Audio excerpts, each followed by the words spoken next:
اللہ کی ذات کے بارے میں اپنی زبان اور اپنے دماغ کو ہمیشہ بہت محتاط رکھنا چاہیے۔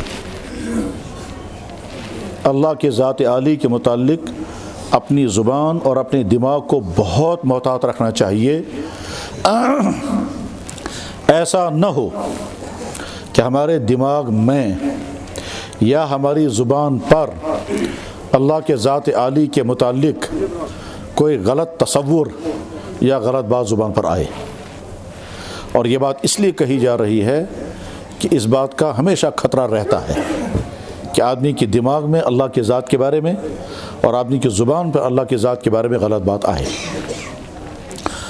مثلا ایک انسان کو تکلیف پہنچ گئی، جسمانی تکلیف، مالی تکلیف، کاروباری نقصان، حادثہ ہو گیا، غرض یہ کہ پریشانیاں آئیں۔ ان پریشانیوں میں انسان فطری طور پر پریشان ہوتا ہے، لیکن ساتھ میں خطرہ اس بات کا ہے کہ دماغ میں آئے گا اللہ نے مجھ پر یہ مصیبت کیوں ڈالی، اور دماغ کے ساتھ ساتھ زبان پر بھی یہ جملہ آ سکتا ہے۔ مثلا کشمیری لوگ عام طور پر کہتے ہیں میں چھن سمجھون میں کیا ظلم اس کورمن خدائن کیاز کور میں یہ تبس خدای ساون اتی نہ ام کیاز کور میں یہ خدای ظلم کیاز کورس میں ورائے آوی نہ کانٛہہ اتی ہے بہ کیا مان خدا چھُ مے سۭتۍ اگر یہ گو تو خدا کتہِ چھُ تیٚلہِ۔ اس طرح کے جملے زبانوں پر نکلتے رہتے ہیں۔ امام صاحب دعا کر رہے تھے، ایک مقتدی کھڑے ہو کر کے کہتا ہے امام صاحب کت چھُ کم دعا کر یا گو خدا چھُ بوزان۔ سیلاب آ گیا، بہت بڑا نقصان ہو گیا، جشانا ہو خدا صبح ییٚلہِ نہٕ ژٕ وۄنۍ کنٹرولٕے چھُے ژٕ کیٛازِ چھُنہٕ تیٚلہِ استعفے دِوان۔ یہ اور اس طرح کے جملے زبانوں پر آتے ہیں، آ سکتے ہیں، خصوصاً جب کوئی حادثہ پیش آ گیا۔ تو جواب یہ ہے کہ پریشانیاں، مصیبتیں، حادثے دنیا میں ہر انسان کے ساتھ آ سکتے ہیں۔ اس کا تعلق گناہ کے ساتھ نہیں ہے۔ مصیبت آنے کا تعلق گناہ کے ساتھ نہیں ہے۔ کیا مطلب اس کا یہ ہے کہ ایسا ہو سکتا ہے ایک انسان بہت نیک، بہت اچھا، پھر بھی مصیبت آ گئی، جیسے صحابہ کرام۔ سب سے زیادہ مصیبتیں کن کو آئیں؟ صحابہ کرام کو۔ اور صحابہ کرام سے بھی زیادہ مصیبتیں کن کو آئیں؟ اللہ کے نبی علیہ الصلوۃ والسلام کو۔ تو اس لیے ہم فوراً فیصلہ نہیں کرنا چاہیے میں چھُنہٕ سمجھون میں کیا گناہ اس کر خدائن کیا ترو میں یہ مصیبت، نہیں۔ تو ایک تو اپنی دماغ کو کنٹرول میں رکھنا چاہیے، کبھی بھی اللہ کی ذات کے بارے میں غلط خیالات نہیں آنے چاہیے۔ اس وقت سمجھنا چاہیے اللہ مالک ہے، اللہ کا حق ہے جو چاہے سو کرے۔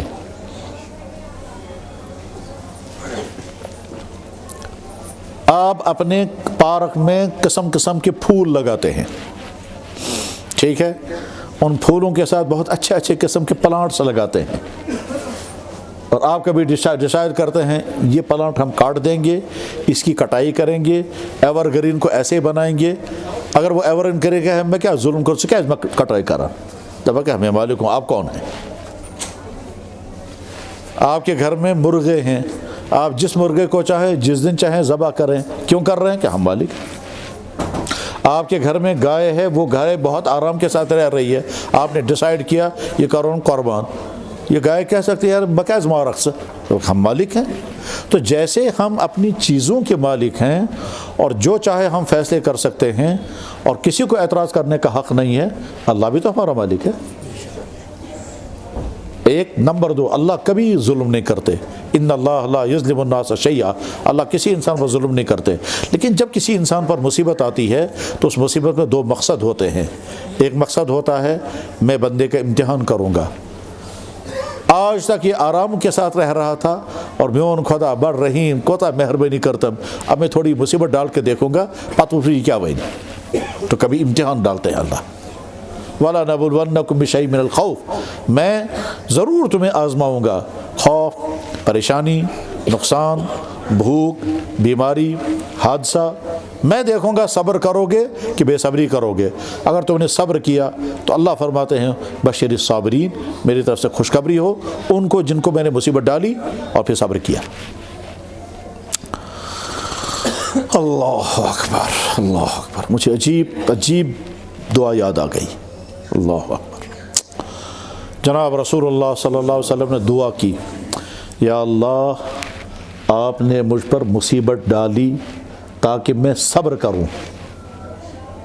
شکوہ نہیں کیا مصیبت کیوں ڈالی، کہا یا اللہ آپ نے مجھ پر مصیبتیں ڈالی تاکہ میں صبر کروں، میں صبر کر نہ سکا، میں صبر کر نہ سکا، پھر بھی آپ نے مجھے رسوا نہیں کیا۔ شکوہ نہیں کر رہے ہیں خدا سے کہ تمہیں مصیبت، کہتے ہیں صبر کا امتحان لے رہے تھے۔ تو اللہ کے نبی سے بڑا صابر دنیا میں کون ہے، لیکن پھر بھی کہہ رہے ہیں میوک نے کہتے تھے امپت۔ اللہ اکبر۔ اس دعا میں اللہ کے نبی نے فرمایا یا اللہ آپ نے مجھے نعمتیں عطا کی تاکہ میں شکر کروں، میں شکر کر نہ سکا، پھر بھی آپ نے مجھ سے نعمتیں نہیں چھینی۔ یا اللہ آپ نے مجھے نعمتیں عطا کی تاکہ میں کھاؤں اور میرے بدن میں طاقت آئے اور میں آپ کی اطاعت کروں، میرے بدن میں طاقت آئی مگر میں آپ کی اطاعت کر نہ سکا، پھر بھی آپ نے مجھے ذلیل نہیں کیا۔ یہ اللہ کے نبی نے دعا کی ہے، الحزب العظم میں موجود ہے۔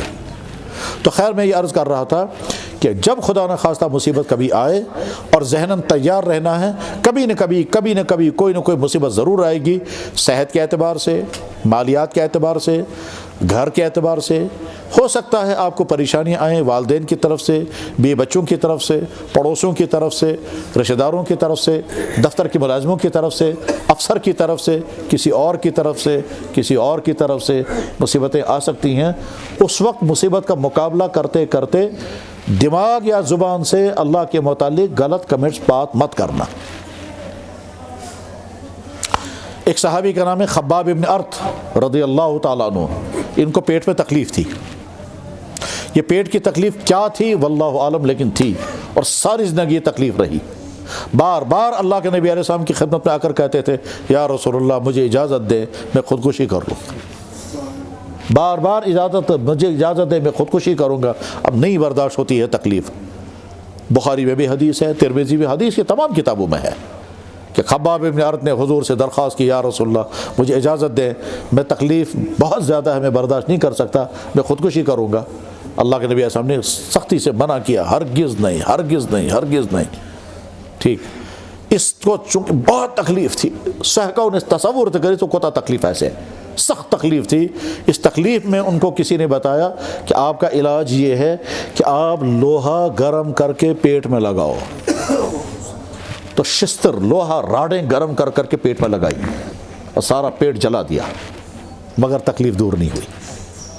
جب جناب رسول اللہ صلی اللہ علیہ وسلم کا معلوم ہوا کہ انہوں نے اس طرح سے علاج کیا ہے، اس زمانے میں ایک علاج یہ بھی ہوتا تھا، یہ اس زمانے کی تھراپی تھی، آج کے تھراپی ہے، اس زمانے کی تھراپی تھی شستر گرم کرت لاگون، اور جیسے آج بھی جانوروں کو لگاتے ہیں چھنا لاگن جانوروں، تو اس کی وجہ سے جانور کی طبیعت میں تبدیلی آ جاتی ہے، دان چھنا کنٹرولس میں جیون، تو جیسے جانوروں کو داغتے ہیں، داغنا اس کو کہتے ہیں علاج بالکئی، حدیث میں اس کو کہتے ہیں علاج بالکئی۔ تو اللہ کے نبی علیہ السلام نے اس کے بعد منع کر دیا، آج کے بعد علاج بالکئی کوئی نہیں کرے گا۔ جب دیکھا ہو تو ساری زندگی حضرت خباب بن ارت اسی پیٹ کی تکلیف میں برداشت کرتے رہے، جھیلتے رہے، تڑپتے رہے۔ حضور کا زمانہ بھی گزر گیا، ابو بکر صدیق کا زمانہ بھی گزر گیا، فاروق اعظم کے زمانے میں بھی تھے اور اسی تکلیف میں رہے، لیکن کبھی زبان پر اللہ کے متعلق شکوہ نہیں آیا کہ یا اللہ بیش چون نبی صبن صحابی میں کیا ایسی تکلیف میں کیا گانا، نہیں۔ تو بہرحال اگر زندگی میں کبھی تکلیف آئے، مصیبت آئے، صحت کے اعتبار سے، مالی اعتبار سے، دفتری اعتبار سے، دکان کے اعتبار سے، گھر کے اعتبار سے، تو مصیبتوں کا مقابلہ کرتے کرتے نہ دماغ میں اللہ کے بارے میں غلط خیالات آنے چاہیے اور نہ زبان پر غلط کمنٹس نکلنے چاہیے۔ بس اس کو میں آیت پر ختم کرتا ہوں۔ جب انسان کوئی اللہ کے بارے میں غلط کمنٹس پاس کرتا ہے تو جواب آتا ہے وما قدر اللہ حق قدرہ، تو اس نے اصلی خدا سے قدر زئی مسینہ، تم جانتے ہی نہیں اللہ کی حقیقت، تبھی تم یہ پاس کر رہے ہو۔ اور جب کوئی انسان کہے گا مصیبت تو فوراً سوچنا چاہیے میری مصیبت بہت کم ہے، میرے نبی پر تو بہت مصیبتیں آئیں، ان مصیبتوں کے مقابلے ہماری مصیبتیں کچھ بھی نہیں۔ بس یہ بات ختم ہو گئی۔